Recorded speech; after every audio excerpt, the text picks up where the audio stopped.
أعوذ بالله من الشيطان الرجيم. Bismillah ar-Rahman ar-Rahim. In the name of God, most merciful, ever merciful, and may God's peace and blessings be upon His holy Prophet Muhammad and the purified members of his household and progeny. Allahumma salli ala Muhammad wa ali Muhammad wa ajil farajahum. Brothers, sisters, respected viewers, Assalamu alaikum wa rahmatullahi wa barakatuh.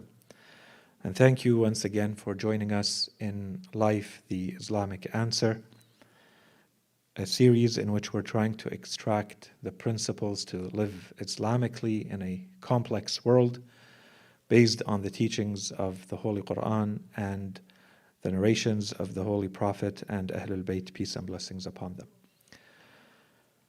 In our last lesson, we focused on trying to understand what intentions and sincerity in intention mean in a more practical way. And so we tried to do this by looking on one side at what intentions are, practically speaking, and what intentions are not. And one of the points that we spent a little bit more time on was the idea that rituals, the acts of worship, acts of obedience in our religion, in themselves do not amount to much unless they have an intent, an intention behind them. The value, the worth, the significance, the merit of an act of worship is acquired from the intention that is behind that act of worship. Otherwise, the same act loses its significance if there is no adequate, no proper intention that is the drive behind it, the motive behind it. And of course, this also highlights to us the idea that it becomes necessary to acquire knowledge about these acts of worship so that we know what we're doing, so that we're not performing acts that are simply, physical movements, for instance, empty rituals that do not carry any significance spiritually to us. Okay, so this once again brings us back to the idea or the importance of knowledge. Today, inshallah, we want to continue with this, with the next topic in this theme of sincerity and this theme of intention, or good intentions, righteous intentions. This time we want to look at the consequences. So now that we understand everything we've said about having good intentions, all the way to having sincerity, ikhlas in intentions, we want to look at some of the consequences of actually having these good intentions, of having this good niyyah hasana, and all the way to having ikhlas. What does it mean? What does it do? What are the actual repercussions on that, on our lives?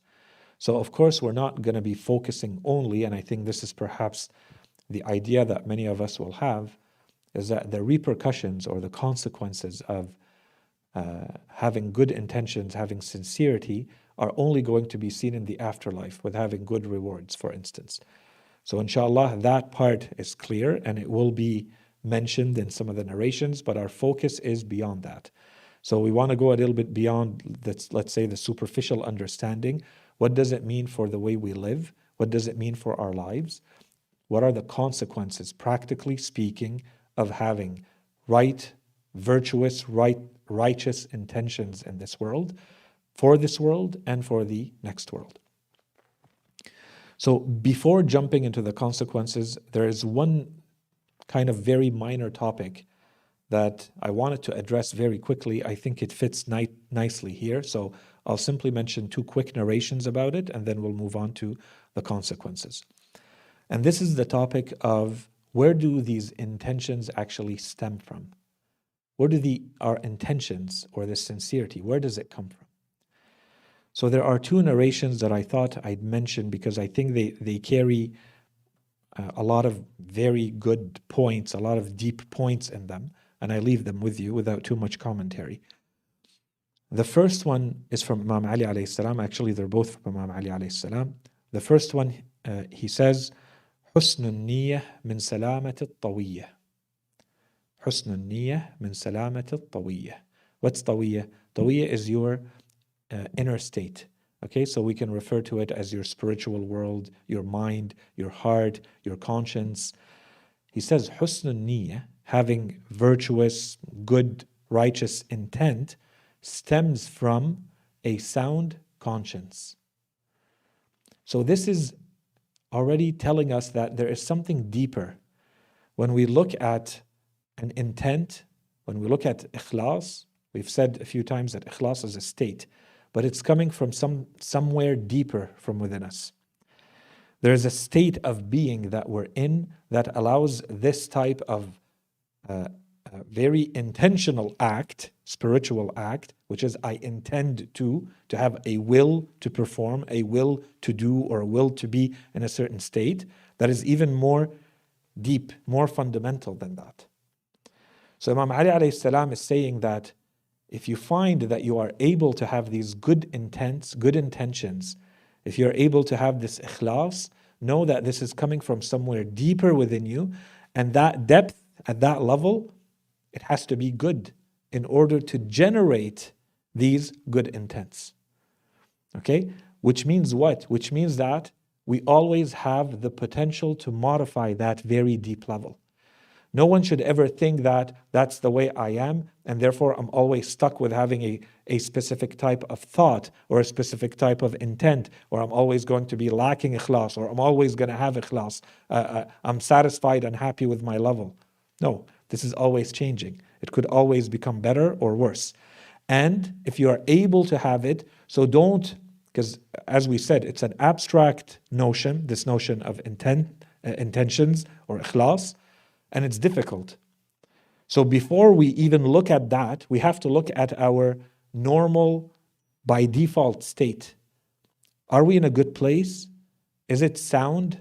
Is it healthy? Is it healthy spiritually? Because the healthier we are very deep down, the more we are going to be able to generate these good intentions. Okay? So the Imam here is saying, husnul niyyah min salamatil tawiyyah. To have a good soul, good heart, good conscience, that's going to be the foundation in order to generate good intentions, righteous, virtuous intentions. So this is only to highlight, in addition to what we said, this is also to highlight that, you see, it's not enough to say, okay, starting tomorrow, I'm going to start having good intentions. The Imam is telling us here there's something more fundamental that may need fixing, that may need to be worked on. Okay? What is my heart? What does it look like? My conscience, what does it look like? My soul, is it clean? Is it pure? I may be requiring a bit of time to work on that, so that then when I have intentions, the intentions that are coming out of it are good intentions. Okay? And in a way, none of us are going to have a perfect foundation. But if we work on that foundation and improve it, it means that those good intentions are going to come much more easily. It's much less of a struggle for that good intention to come, for that ikhlas to be achieved. Okay, so that's the first hadith. The second hadith is the opposite end. So not only is it to highlight that this works both ways, but it's also because there's something that, in case this is not clear in the first hadith, I thought the second hadith will make it clear. And I said, I'll just give you two hadith here. So the first one is husnul niyyah min salamat al-tawiyyah. The second one also from Imam Ali alayhi salam, in which he says, su'un niyyati da'un dafin. To have bad intentions, to have an evil intent, is a deeply buried illness. Da'un is an illness, it's a sickness, it's a disease. Da'un dafin. Dafn is to bury something. Dafin means it's buried very deep. Da'un dafin. So to have bad intentions is a type of illness, it's a type of disease that is very deeply buried. Buried where?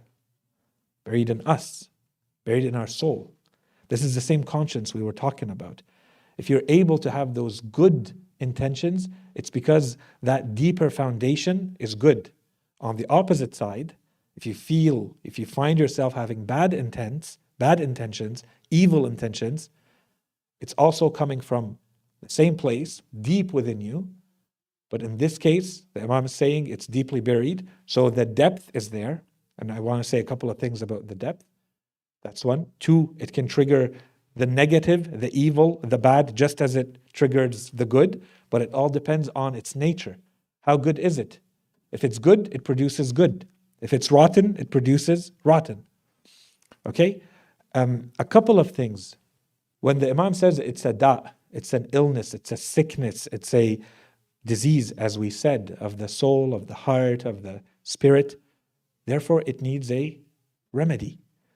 Every time you see this word used in the parables and the metaphors and the Holy Quran and the narrations, as soon as there is marad, there's da', you have to think that this is not to say, therefore, there is no chance left for you and you're done and it's the end of the road. This means that if it's an illness, if it's a sickness, if it's a disease, you have to work on it to cure it. It has a cure. So work on it to cure it. That's one. The second point is that when the Imam says it's deeply buried, it means that it's not going to be that easy. So get prepared. Get ready, because you're going to have to do a lot of work to get to the bottom of it. You get to the depth of it. That's second point. The third point, when the Imam says that it's deeply buried, it means what? It means that it's not apparent. That it requires a bit of observation. It may require a little bit of self-examination to see, do I have this issue or not? Because it may not be apparent. At the surface, it may not show. So I have to really objectively and honestly examine myself to see, does this apply to me or not? Because it might be hidden very far below the surface. That's why the Imam says it's deeply buried. It's not at the surface. It's not a shallow burial. Okay? The Holy Quran, when it talks about our soul, in Surah Al-Shams, it says, قَدْ أَفْلَحَ مَنْ زَكَّاهَا وَقَدْ خَابَ مَنْ دَسَّاهَا.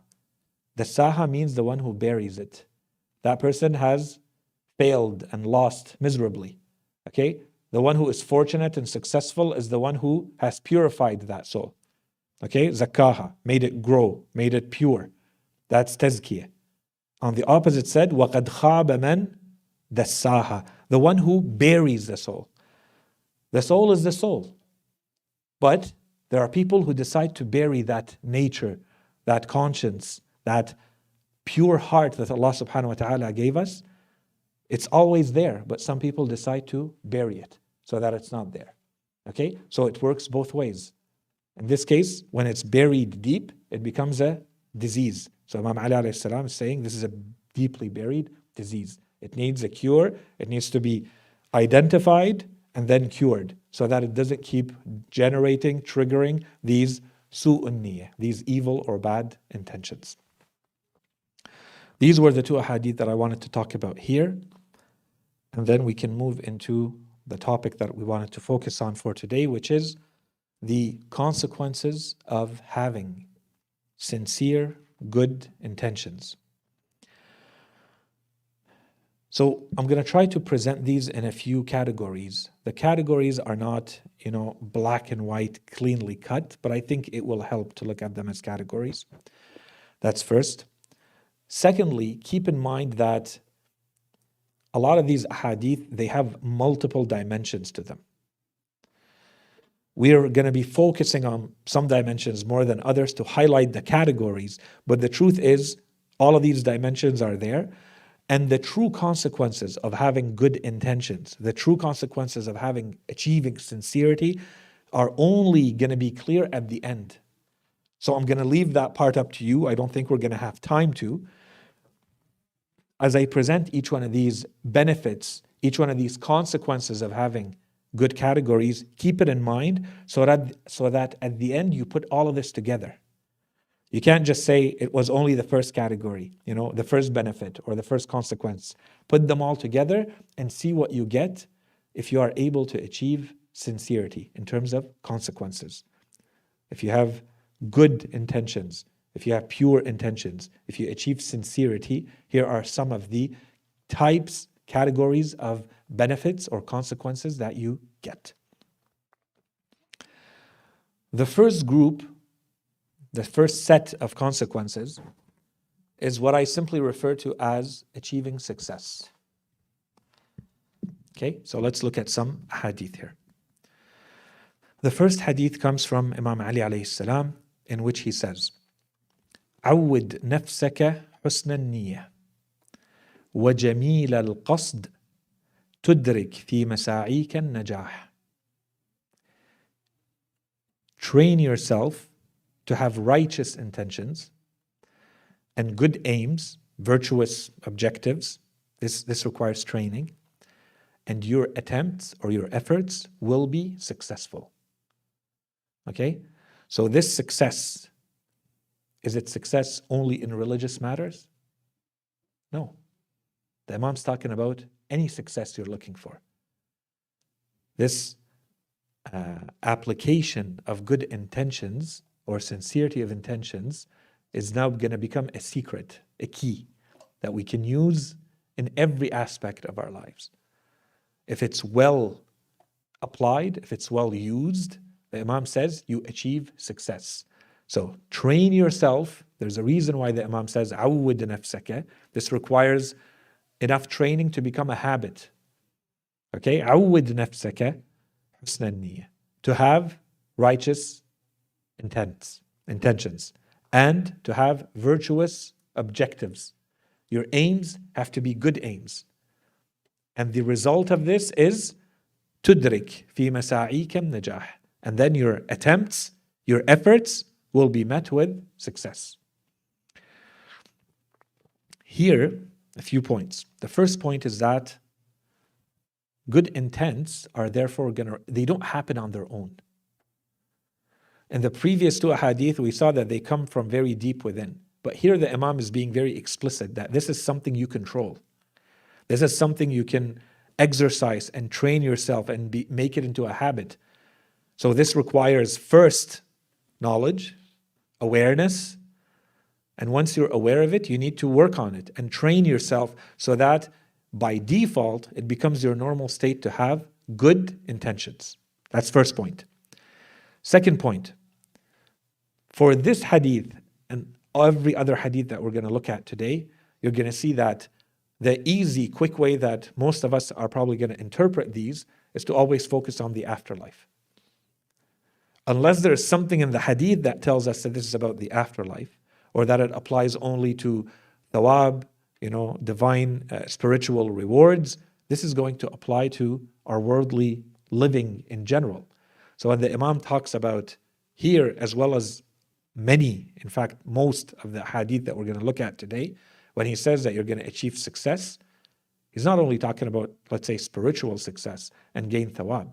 So we have to think, how do I apply this into my life in a practical way? A question that we may have here is to say, okay, why is it that if you have good intentions, حسن النية, عود نفسك, to have حسن النية, to have a good intent, why is it that it's going to lead تدرك بمساعيك النجاح? Why is it that you're going to be able to achieve success, right? To make it, to be victorious, to be successful at the end. Why? And here we can give a lot of answers. The first answer we can give, and this one I'm not going to spend too much time on it, but I know some of you like to research and think, and so I leave that with you. This is a deeper answer. There seems to be an alignment between our true primordial nature, our fitrah, the way we were created, and the world.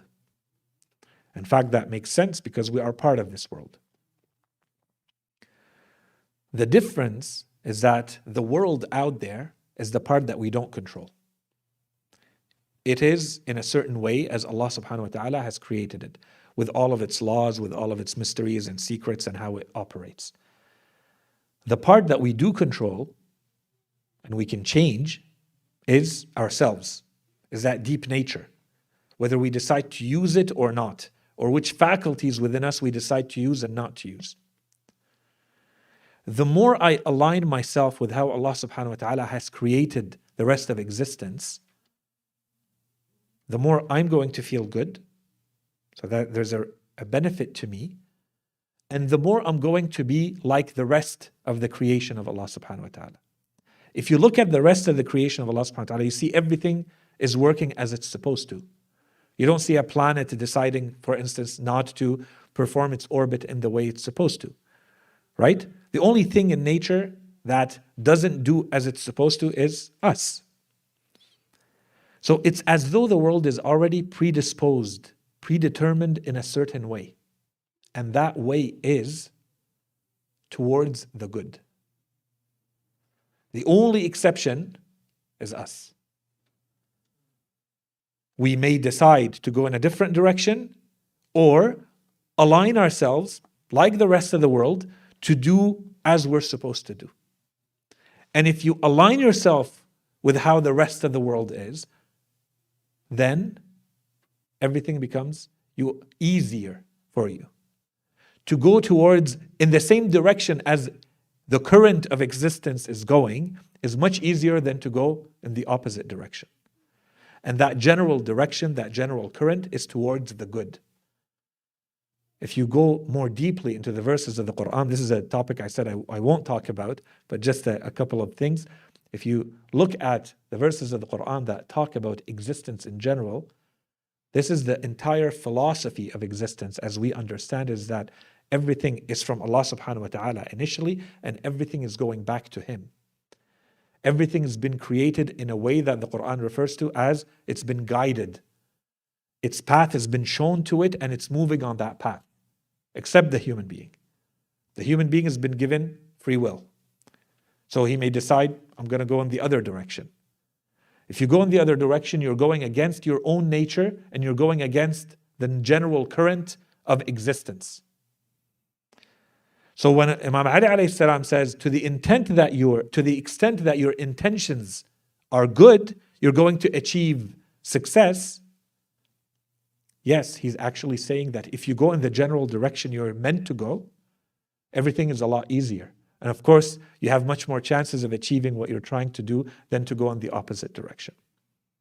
Okay, so that's a deeper answer. It requires a much, much lengthier discussion, but this is just to kind of a reference to it. Another reason is that when the Imam says, train yourself to have these good thoughts and good intentions so that you achieve success, success doesn't come easy. Success requires certain things to happen so that you achieve it. And it starts where? It starts in your mind. You have to think about it. You have to plan. You have to start thinking, how do I work towards it? So this becomes your first step. The Imam is not saying this is the only step. This becomes a step, but it's an important step to move in that direction. Okay, that's a second part of the answer. A third part of the answer is that, and we spent a lot of time on this, so I won't talk about it too long. When we talked about good intentions and sincerity, ikhlas, we showed the link between ikhlas and discipline. To have ikhlas means you become focused exclusively on something. So of course, someone who is able to achieve ikhlas, who is able not to mix all sorts of things in the equation. Ikhlas means, when you do istakhlas, for instance, is when you filter things out and you leave the one thing that you want at the end and you extract it.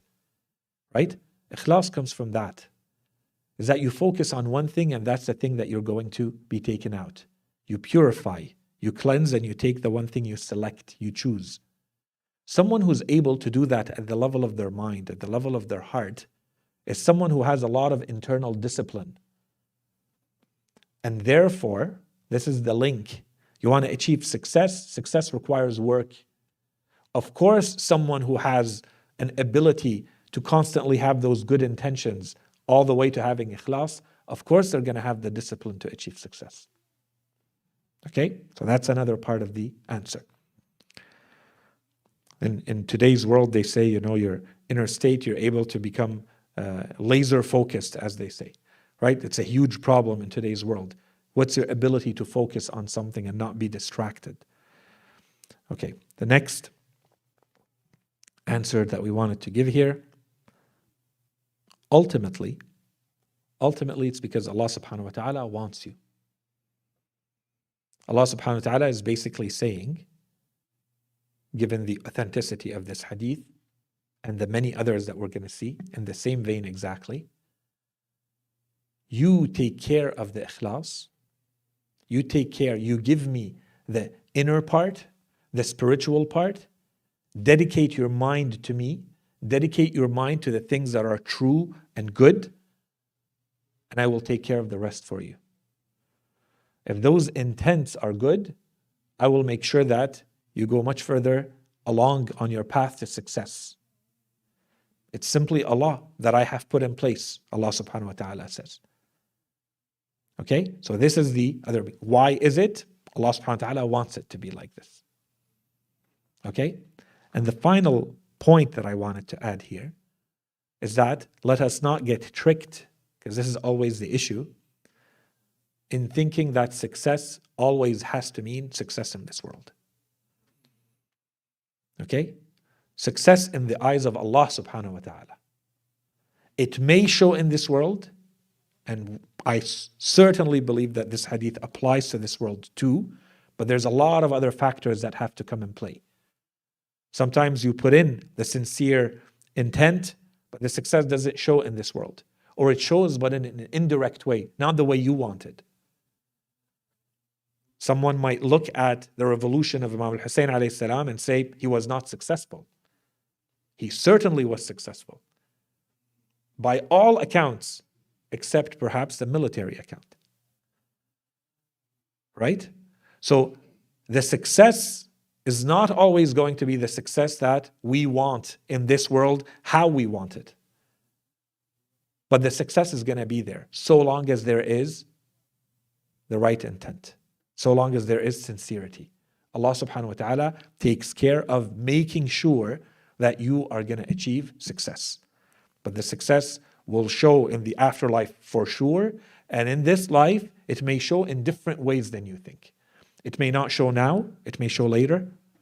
It may not even show during your life. It may show generations after you. And it may show elsewhere in the world, or in different ways than you ever thought and imagined and envisioned. Okay? So keeping all of this in mind, when the Imam says, having good intents is going to lead to success. So good intents about what? Okay, so let's look at the next hadith. The next hadith, the Imam alayhi salam, he says, إن الله سبحانه يحب أن تكون نية الإنسان للناس جميلة كما يحب أن تكون نيته في طاعته قوية غير مدخولة. For those following in Arabic, madkhul is something that is hazil or da'if or even fasid. Okay, so the Imam is basically saying, truly, Allah subhanahu wa ta'ala likes for the intention of every individual towards the people to be a beautiful intention. And, so that's one part, and He likes for the intention of every individual towards the obedience of Allah to be strong without weakness. So these are two very important examples. Why are they examples? Because this hadith is basically telling us Allah subhanahu wa ta'ala expects from us to have good intentions about everything. Before I say good, I should say we are expected to have intentions towards everything. And us being good Muslims, we're supposed to have good intentions towards everything. So that includes people. That includes worship of Allah subhanahu wa ta'ala. In other words, you have to have a position, a general attitude. What's your general attitude towards people? Some people may think, well, it depends. Are they good people or bad people? Are they close or are they enemies? The Imam here is very generic. He's giving us a universal rule. Allah subhanahu wa ta'ala likes for His servant, likes for every one of us to have beautiful intentions towards everyone. If this title of Nas applies to them, then your default position has to be that you have beautiful intentions towards them. You can't be heedless, oblivious, not think about it. No, you have to have an intention, and that intention has to be jameel. The Imam says, إن الله سبحانه يحب أن تكون نية الإنسان للناس جميلة. You have to have a beautiful intention towards people. And then, even more important than that one, Allah subhanahu wa ta'ala, كما يحب, as He likes, أن تكون نيته في طاعته قوية. We need to think about this.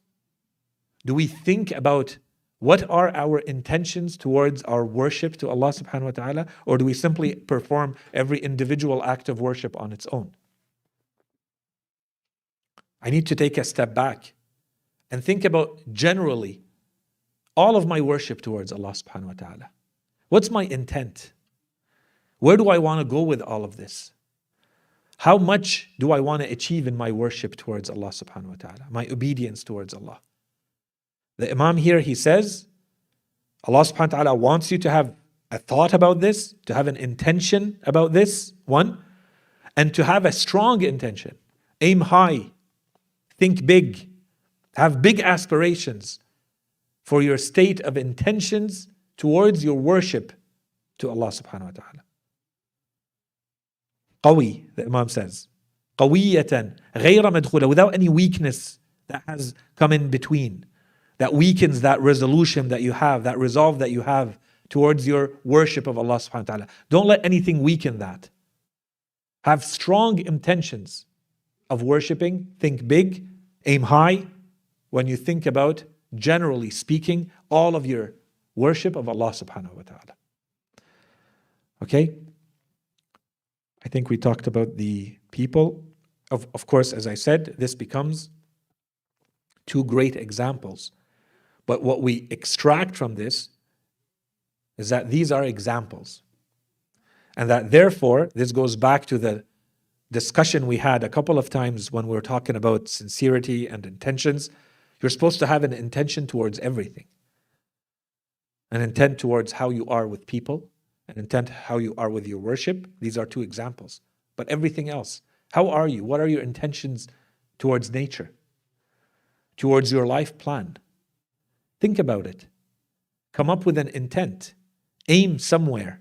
And the Imam says those things that are good, and this is a recurrent theme, when things are good, aim high. Think big. Don't be modest. The Imam says if those intentions are sincere, as we saw in the first hadith, Allah subhanahu wa ta'ala will help you and you will achieve success. Why limit yourself to something low? Go high. Go as high as you can imagine. Go even higher than you can imagine. Okay? And here there is maybe a quick remark that I wanted to make, a last one about this. When the Imam says he wants our intentions to be beautiful towards people. There's a difference between someone who has good intentions towards people because they're naive, because they're innocent, because you actually think everyone is good, because you think everyone is virtuous and righteous and they're only going to do good things towards you and towards others. That would definitely be naivete. That would definitely be innocence. This is the opposite of what's expected of us. And we're going to come back to that topic, inshallah. This is part of aql. Part of aql is that you're wise and you have good, strong judgment. A good, strong Muslim is never in a state of naivety. And yet, you are expected to have beautiful intentions towards people. And this is the difference. We talked a little bit about it last time. Sometimes you're doing the good without really realizing you're doing the good. This is a weak form of doing the good. Randomly, without realizing, you simply matched it. You did what you're supposed to do without realizing, but there's no intent behind it. This is very different from someone who knows the nature of people, who knows that sometimes they can't be trusted and sometimes they can, and sometimes they're going to be good and sometimes not. Sometimes they're going to be two-faced and sometimes they're going to be sincere, and so on and so forth. Still, by default, your position has to be not because you're naive and you don't know any better. No, you know very well. But as a matter of intent and awareness, you decide that you're still going to have beautiful intentions towards everyone until you have a good reason not to. Okay? And then other rules kick in. But until then, you're supposed to have beautiful intentions towards everyone. The next few ahadith are in the same vein, so I think I can go a little bit faster. Imam Ali alayhi salam says in one of the ahadith, بِحُسْنِ النِّيَّاتِ تُنْجَحُ الْمَطَالِبِ. So it is through good intentions that plans become successful, or that aims are achieved. In another hadith, the Imam says, أَقْرَبُ النِّيَّاتِ بِالنَّجَاحِ أَعْوَدُهَا بِالصَّلَاحِ. The intentions that are most likely to succeed are the ones that are going to be most likely to return the greatest good, the most positive return. Those are the ones that are most likely to succeed. So here there's a couple of things that I wanted to add because I think they're going to apply to the other ahadith too. There's a principle definitely at play that the Imam is highlighting for us. When he says you have good intentions, you clean your intentions, and Allah subhanahu wa ta'ala takes care of pushing you towards success. There's definitely a principle there. Now we may need to think about how to justify it and how to explain it, and we gave some answers earlier. 3 very clear areas where we can see that this applies and we can give answers to. Why is it the case that you have good intents and you achieve success more? There's at one level, and we're going to see that in the ahadith. That's why I'm going to say it now so that I don't need to repeat it. At one level, there's a psychological dimension. Someone who knows that they have good intentions, they are someone who's going to be at peace with themselves.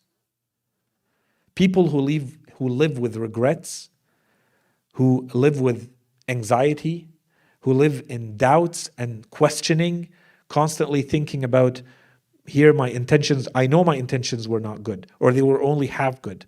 Of course I'm going to be thinking about that. Completely different from the person who had good intentions.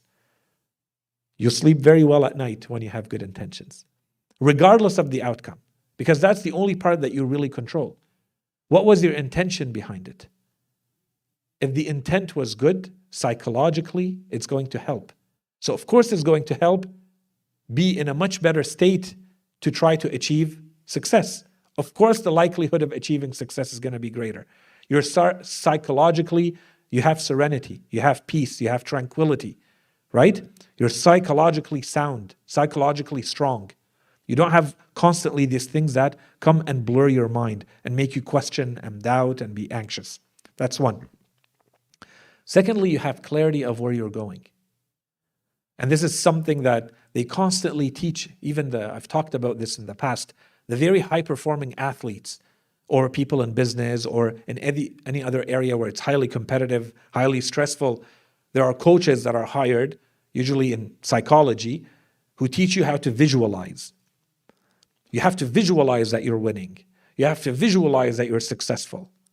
Basically, you have to imagine it, but you really imagine it in every detail. You have to be able to smell it and feel it. You know, how would the sun feel on your skin in that specific situation? Why do they do that?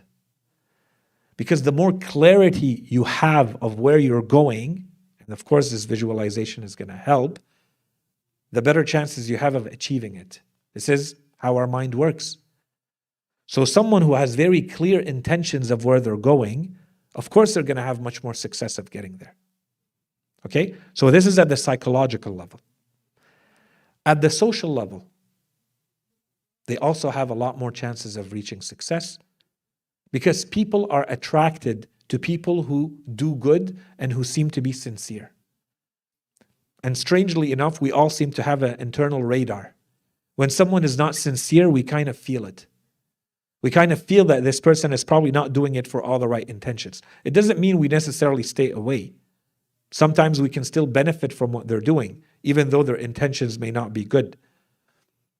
But we are usually able, to a large extent, depending on our ability of deciphering this, our emotional intelligence, EQ as they call it, to read people and to understand to what extent are they sincere or not here.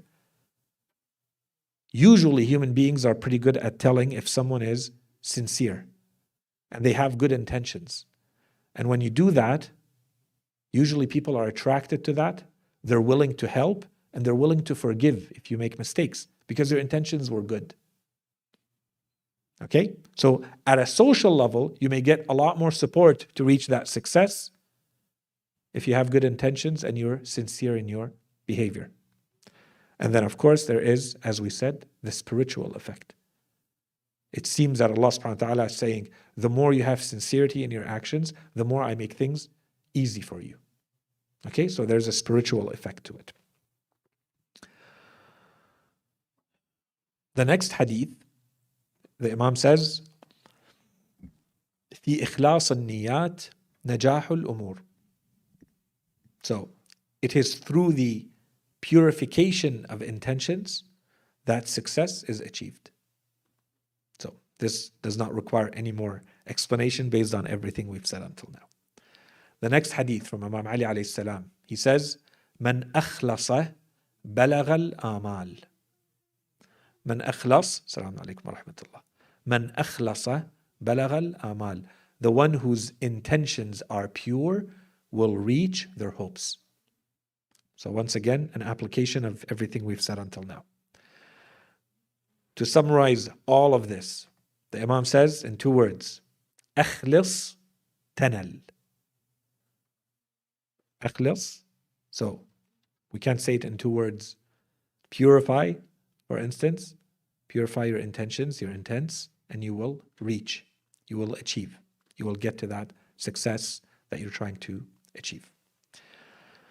On the negative side, we also have a few narrations very quickly. A few narrations. One of them from Imam Ali alayhi salam, in which he says, من ساء عزمه رجع عليه سهمه.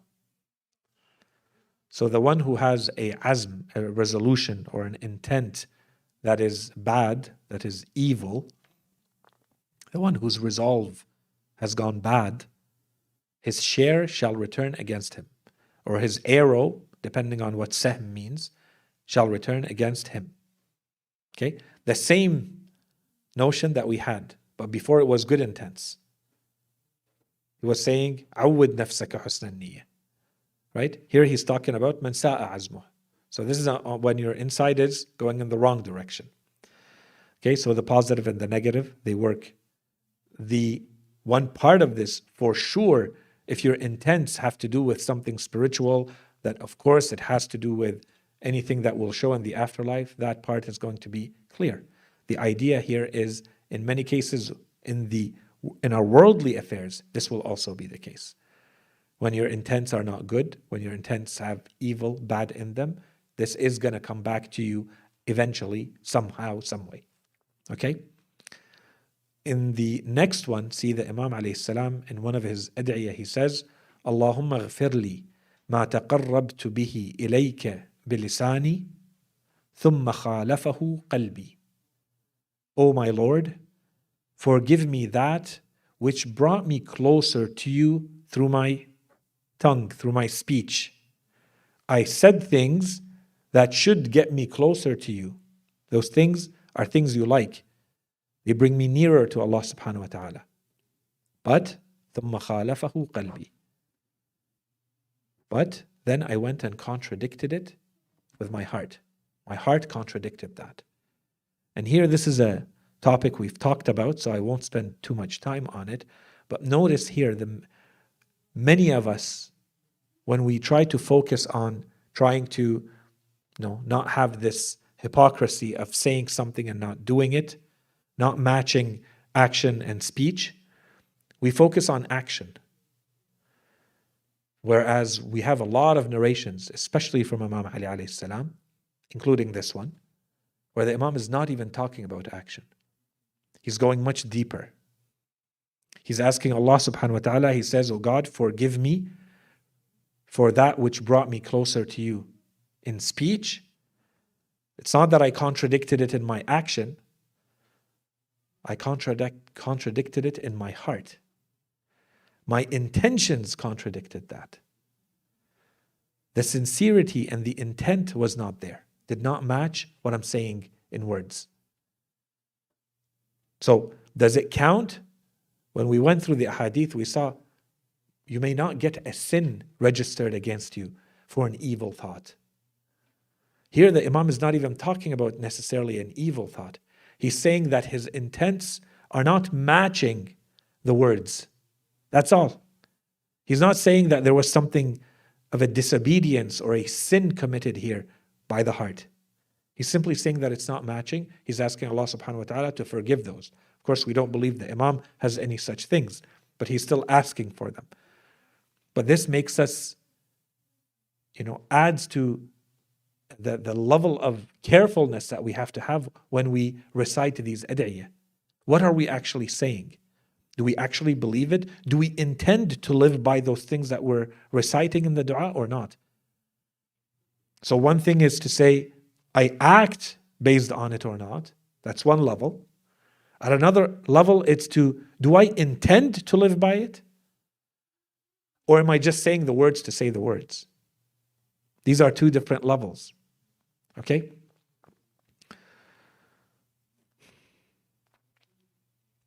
I'll go to the next hadith. The next hadith from Imam Sadiq alayhi salam, he says, and this is a hadith I've said in the past in completely different contexts, إِنَّ الْمُؤْمِنَ, and we have a few narrations like this. This one is very clear. إِنَّ الْمُؤْمِنَ لَيَنْوِي الذَّنْبِ فَيُحْرَمُ رِزْقَهُ. A believer, the believer or a believer, may intend to perform a sin, and because of this, because they intended to perform a sin, they will be depriving themselves of a rizq, of a sustenance. And we have another hadith in which Imam Sadiq alayhi salam explains this more. He says Allah subhanahu wa ta'ala may prescribe, may decide, may yaktub, he decides that someone is going to get a specific rizq. A rizq for which you asked Allah subhanahu wa ta'ala. You performed dua and vocation, you supplicated Allah to give you something. And Allah subhanahu wa ta'ala will give you that for which you were asking Allah. But then you go and intend to perform a sin. This person did not perform the sin. He intended to perform the sin, and Allah subhanahu wa ta'ala changes that rizq. So instead of coming, it will not come anymore. Or at least it may be delayed. Okay? And this is where we have to understand. Sometimes, unfortunately, some of us are only going to think about things in terms of reward and punishment. There's thawab, there's iqab. Well, we saw the hadith that say when you intend to do something good, you get a reward. And when you do it, you get a lot more reward. But if you intend to do something bad, you don't get a sin. In fact, there are hadith that say, and we went through one of them, that say you actually get a reward so long as you don't perform the sin. Even when you intend to do something bad, so long as you don't perform it. But then if you perform it, you get a sin. And some of us think that it's okay to live on the edge like this. So long as I don't perform the sin, I can think about whatever I want. No, there is more than just reward and punishment. You are missing out on some things, even at the level of intent, even if you're not translating that into actions. This is one example. The intent that you have is going to change things in the real world out there. For instance, you deprive yourself of something that was supposed to come to you. And suddenly, because of those bad intentions, evil intentions, sins, that thing will not come to you anymore. And that's what we've been talking about all along. Discipline. Discipline at the level of thought. Thought becomes action. As soon as there's something that may lead to something good, Allah subhanahu wa ta'ala highlights it for us. He says, control your thoughts, control your intentions. Even though it's not a sin, there are still things happening. Be careful, don't go too far in your thoughts, control them. The next topic here, continuing with success, a little bit more specifics in these ahadith. So, what are the types of success that the majority of us look at? Well, we want people to like us. We want to gain money. We want to be able to achieve our dreams. We want to, things that are, achievements, whatever we consider success. So we want to look at some ahadith that touch on this. In the first one, Imam Ali alayhi salam says, من حسنت نيته كثرت مثوبته. That's one. وطابت عيشته ووجبت مودته.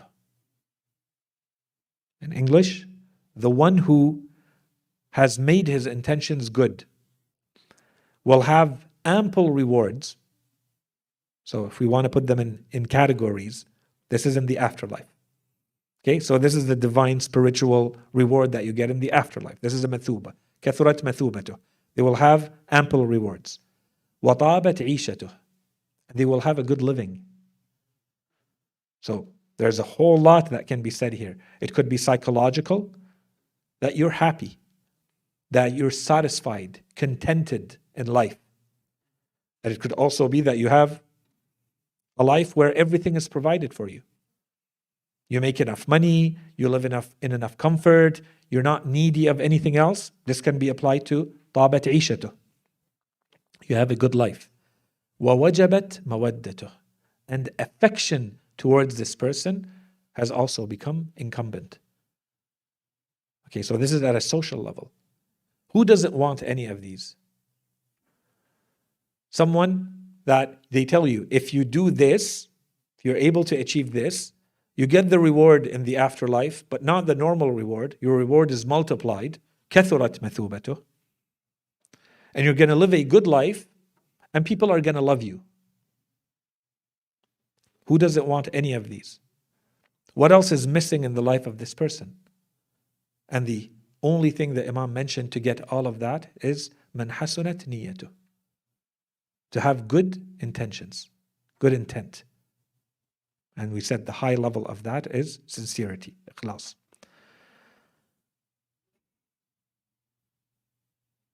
A couple of ahadith here, continuing in the same vein again, from Imam Ali alayhi salam, both of them. The first one, al-mukhlis hariyun bil-ijabah. The one who has sincerity, the one who is sincere, is worthy of being answered. Of course, once again, the clear meaning is the spiritual meaning. Allah subhanahu wa ta'ala is going to answer the one who is asking him with sincerity. The second meaning here is that beyond Allah subhanahu wa ta'ala and the answer of a dua, someone who asks for your help, someone who wants to work with you, someone who needs anything, when they are sincere, they are much more worthy of being answered. Right? And this is where we say these double meanings in the ahadith that we find. There is a spiritual dimension that affects the afterlife, for sure it's there. A lot of these ahadith also have a worldly dimension. The next hadith. This one, I thought it was an application. It's an application specifically to political rule. But I thought it was an important one. The Imam is teaching someone what to do in order to create an environment that is socially just. He says, استعن على العدل. With what? استعن على العدل بحسن النية. So this is what we saw until now. But now the Imam is being more specific because he's talking about a specific situation. In this case, political rule. And for that political rule, he wants to establish social justice. استعن على العدل بحسن النية في الرعية. 1. وقلة الطمع وكثرة الورع. So, gain support to achieve justice through good intentions towards your subjects and a lack of greed and an abundance of piety, abundance of religiousness, fear of God, wara'.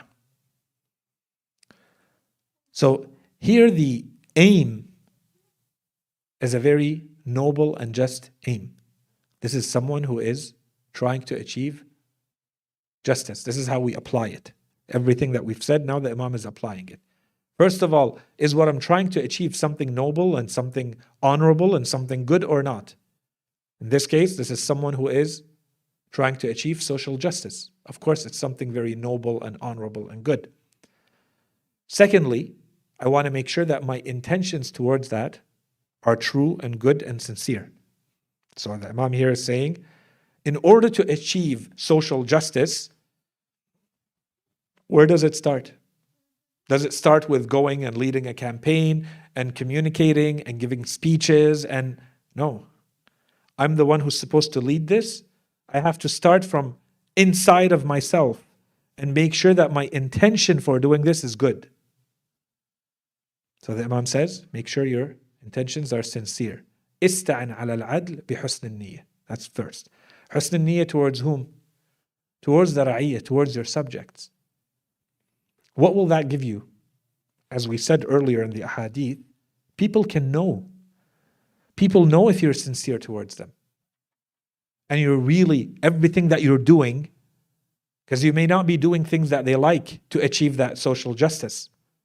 In order to get there, I may have to take from you and take from you to give to him and to help her. Why would you help me? Why would you not resist this? Oh, because I'm sincere. I'm really trying to achieve social justice.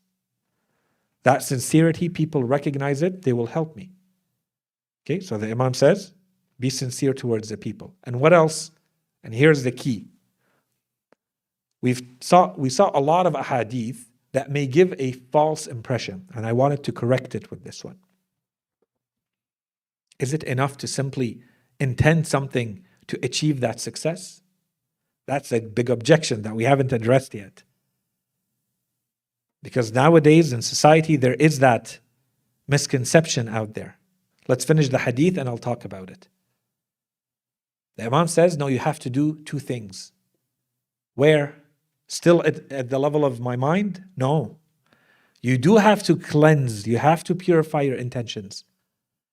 That people see that you're sincere. But your actions have to match that too. And so the Imam says, you stay away from greed, because you can have all the good, righteous intentions in the world. If you're greedy, you're contradicting all of those intentions. And it will show. That's one. And secondly, وَكُثْرَةِ الْوَرَعِ, and to fear Allah subhanahu wa ta'ala. And this is all at the level of action now. Those intents became reality. So what's this issue? And this is something, as I said, that we saw in a lot of the ahadith that we talked about. Someone may get the impression that we're talking about these teachings. They're basically saying all you need to do to achieve success is to have good intentions, and then success will happen on its own. So this would be looking at one of these ahadith without understanding anything else from religion or these other ahadith. And this is one good example where the Imam, you see, he says, yes, you can achieve social justice by starting with good intentions, but you need more. You need to incorporate action in there. What's the issue nowadays in society? And this, of course, has crept elsewhere. There's something that began, this is a very ancient belief, and it was it had gone occult. It was dissimulated, hidden in very small circles here and there until about a century and a half ago. It re-emerged, and then it recently, in the past less than a century, in the last maybe 80 years or so, it's emerged a lot more. This is a notion or a belief or a principle, or call it whatever you want. It's called the law of attraction. And it has different formulations. The idea, we are told, is that by focusing your energy and your thoughts on positive things, you can attract those things that you're focusing on into your life. And so if anyone has anything that is desirable in this world, the truth is they were able to achieve it with this law of attraction. They thought about it enough, they focused their energy, their mental energy on it enough that it attracted it into their lives. Okay, and this has become a very popular trend, depending on what you read and what you're exposed to and what you know from what's going on in society. This is a very popular trend. It's used in mental health, it's used in empowerment, it's used in life coaching, it's used all over the place. And you have some very big names supporting it. Deepak Chopra, for instance, people like Eckhart Tolle and others. This is what they support. Eckhart Tolle calls this manifestation. Okay, so he says if you're able to focus on things, it brings them to you. The only condition is it should not be something selfish. You're not doing it for ego, he says. Okay, and I'm going to come back to that point. But that's the idea. The idea is that you focus on things that you desire, that you want to achieve, that you want to bring into your life. If you focus enough on them, only on the positive, in a positive way, never negatively, and I'm not going to get into the specifics of it, that's not the point. The point is to say there is already a misconception out there. There's a number of books that have been extremely influential. One of them was called, for instance, Think and Grow Rich. That was one of the first. Think and grow rich. That's how you're going to grow rich, by thinking about it. You think enough about it. You focus on it. Okay, and the people, of course, there are studies done on that author specifically. They said he was a fraud and he made up all sorts of stories about his life and so on and so forth. Napoleon Hill, his name. And there's others, right? The power of positivity, positive thinking. One of the biggest ones very recently, and it became even more popular because Oprah endorsed it, was a movie that was made into a book, and it's become a whole enterprise. It's The Secret. For those who have heard about The Secret, there's a movie and there's a book and it's a whole movement. It's all based on the idea of the law of attraction. That you focus on the things that are positive and you bring them into your life. Is this what we're talking about when we say that Imam, we saw a few narrations from Imam Ali alayhi salam, basically saying, clean up your intentions, have sincerity, have good intentions, and you will achieve success. How is this different? Is this not what we're saying? That's the question. So in short, no, of course that's not what we're saying. This idea that we're talking about, and we're saying that it was a very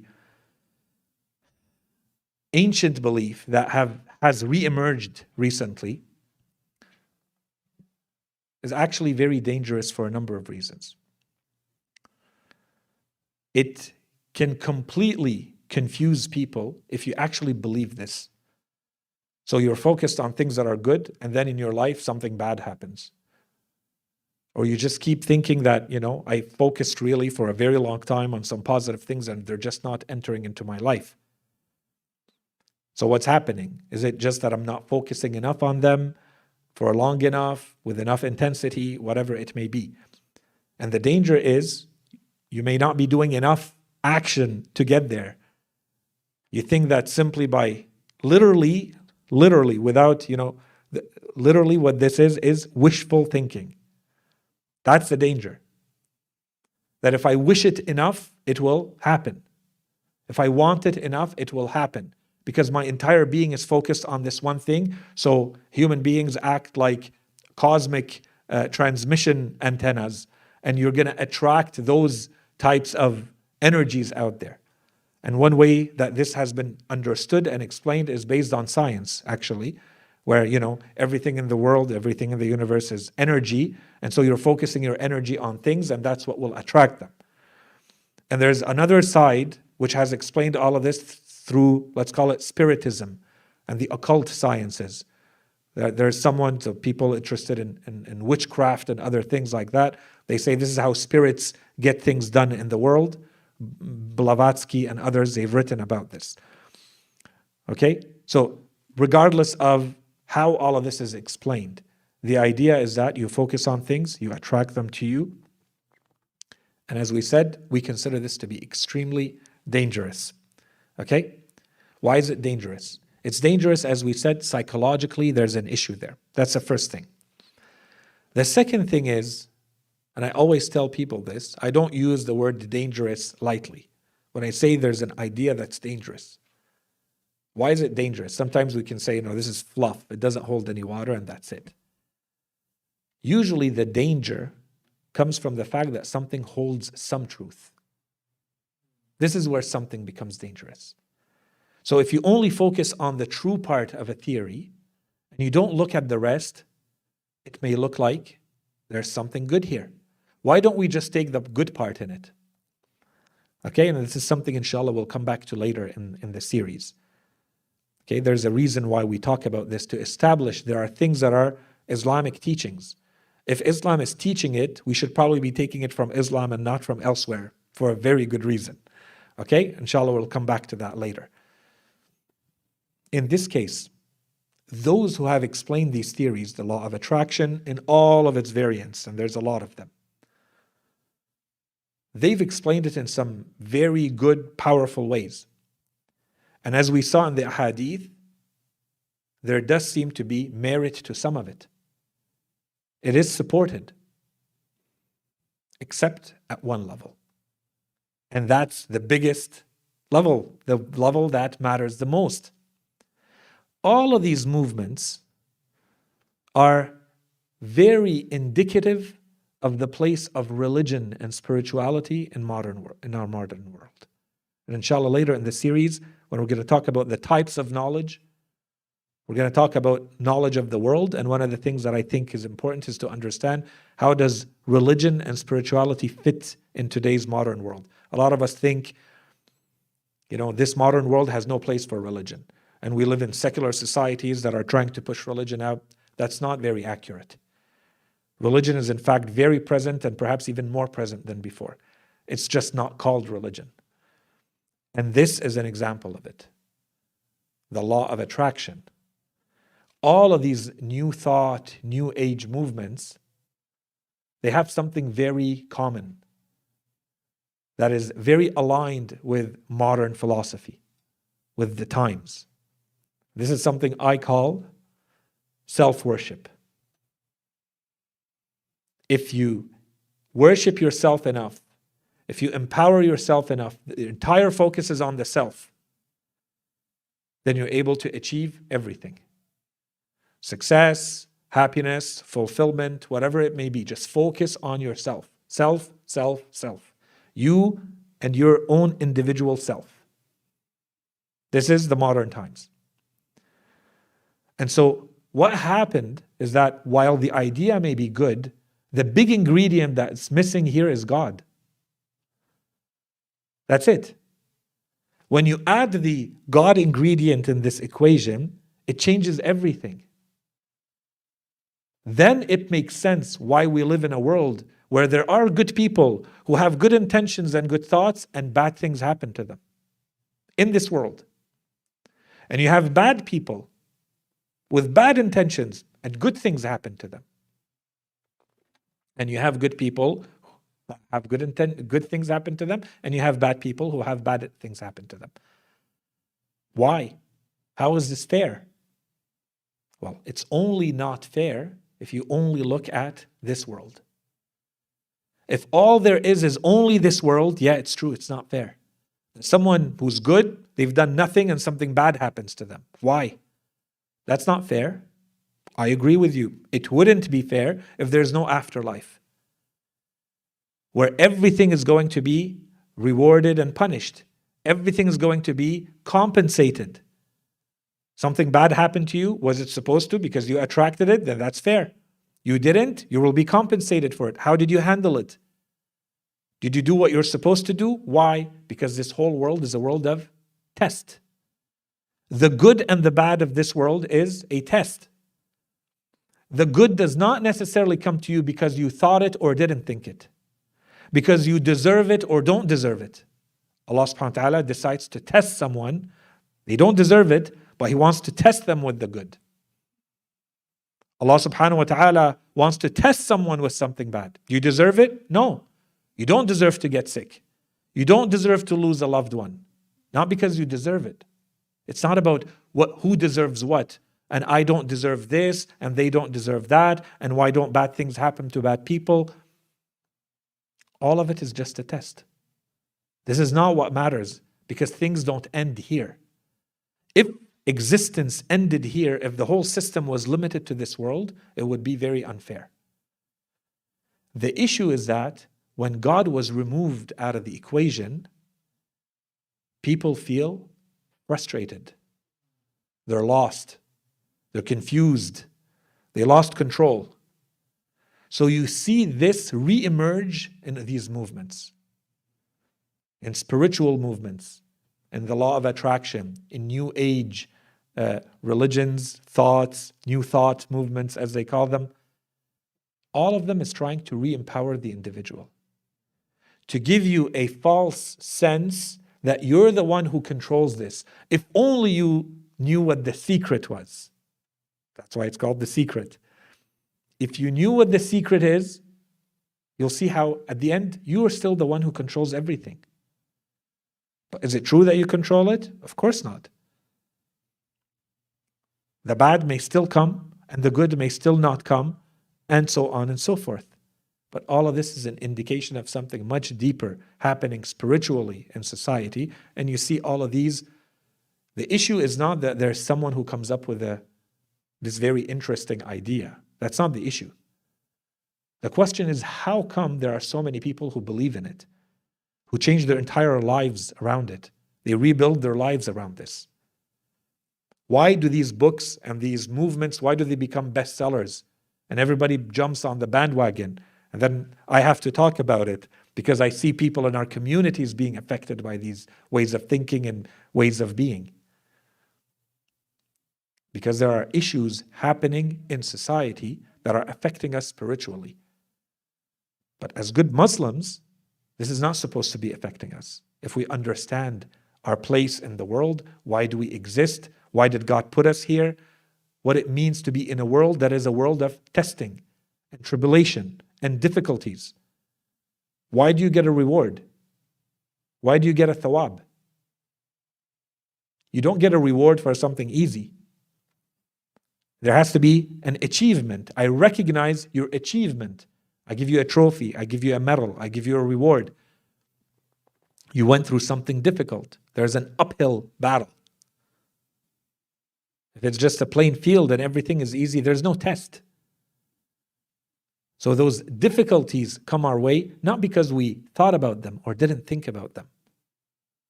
This world is a world of difficulties. The test is specifically to see how are we going to act when things are easy?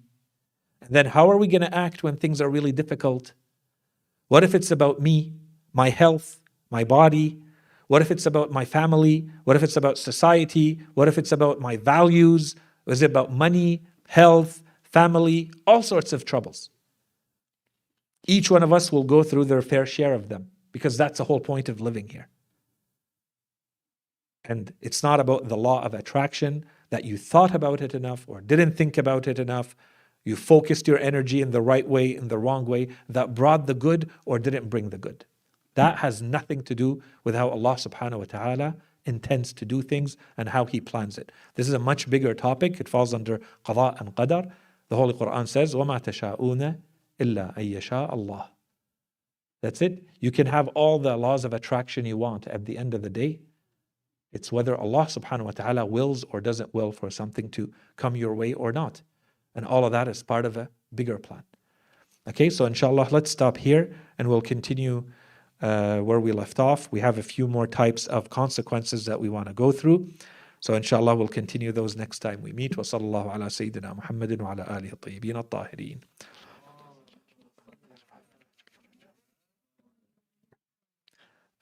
Questions, concerns, comments? We're good? Okay. صلوا على محمد وآل محمد.